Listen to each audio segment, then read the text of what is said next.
Bapak-bapak setiap hari sholat berapa kali?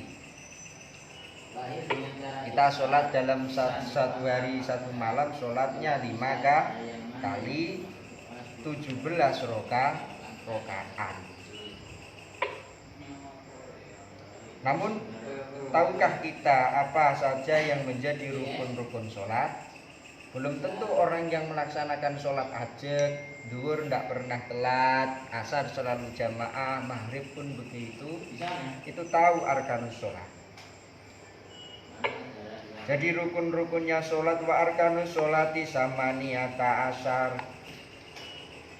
Rukunnya sholat itu ada 18. Banyak sekali rukunnya sholat. Yang pertama adalah ahadua an-niyat.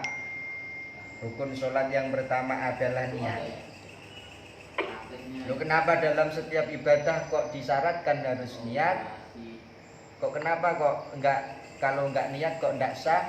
Karena ini untuk membedakan mana yang namanya ibadah, mana yang tidak. Innamal a'malu binniyat. Kalau mau ibadah kita sah, ibadah kita diterima, maka harus sesuai dengan peraturan yang ada yang ditetapkan oleh syariat. Pertama, arkanus sholat, rukun-rukun sholat adalah niat. Kemudian yang dimaksud dengan niat ini apa? Kadang-kadang orang itu sering berbicara saya ini niat ingin melaksanakan sholat, saya niat ingin melaksanakan haji, saya niat ingin melaksanakan umroh dan lain sebagainya. Namun apakah hakikat yang dikatakan dengan niat? An-niat adalah qasdu syai'i muqtaronan bi fi'li.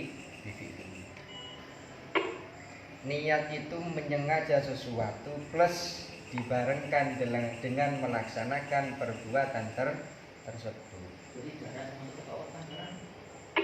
Jadi aturannya kalau di dalam sholat tata caranya niat adalah kita meniatkan di dalam hati usolli fardhu dzuhri arba'a raka'atin mustaqbilal qiblatin imaman atau makmuman lillahi ta'ala. Ini dibarengkan dengan takbiratul ihram.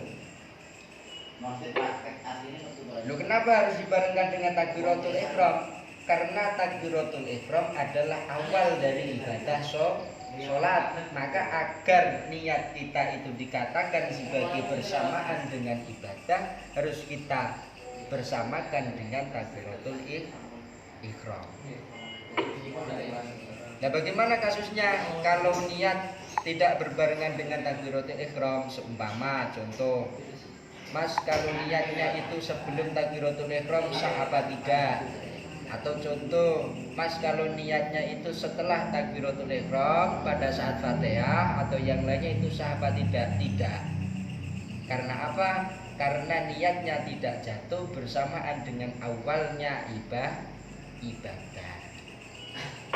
Namanya? Itu namanya nanti azm, menyengaja sesuatu saja tapi tidak dibarengkan dengan pekerjaannya, namanya azm.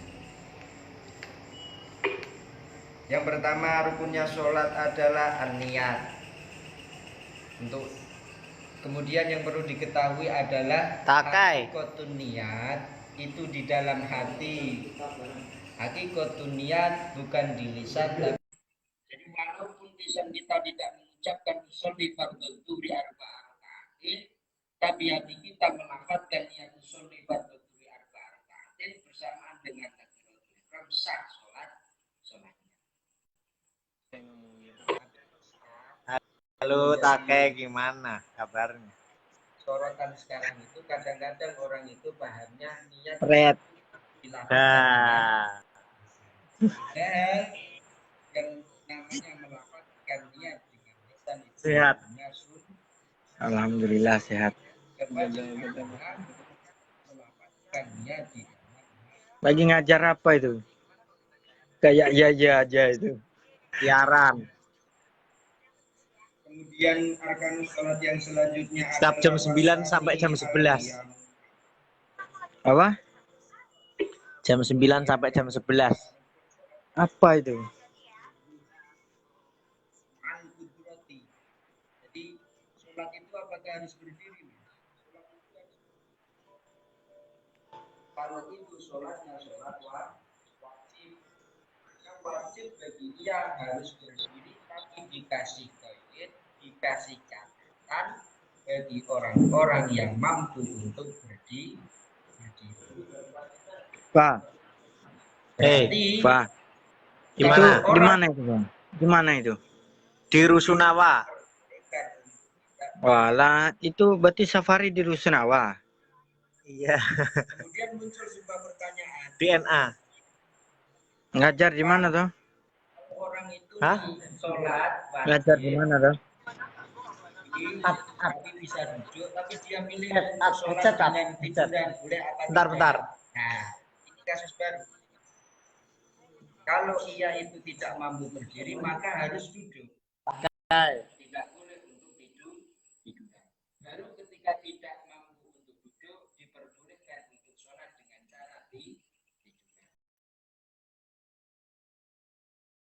Harus dilalui. Tidak semata-mata tidak mampu berdiri langsung duduk. Nah, ini kaitannya dengan sholat fardu. Kalau sholat sunnah beda halnya. Sholat sunnah itu dilaksanakan dengan berdiri lebih baik, dengan duduk tidak masalah, tidak apa-apa, sah-sah saja. Namun kalau masih mampu berdiri, sholat sunnah dengan duduk itu pahalanya ibaratnya setengahnya berdiri saja.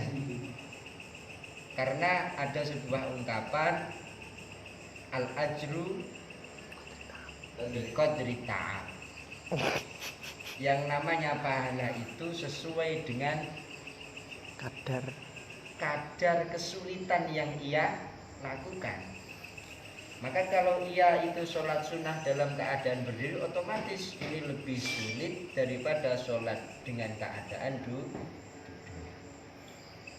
Maka dari itu perlu diingat, sholat wajib harus dalam keadaan berdiri, dikasih catatan bagi orang yang mampu.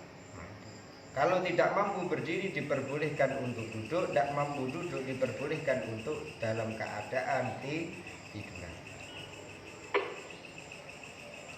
Kemudian rukun sholat yang nomor 3 adalah wasalisu takbiratul ihram. Yang nomor 3 adalah takbiratul ihram. Jadi rukun sholat yang pertama niat.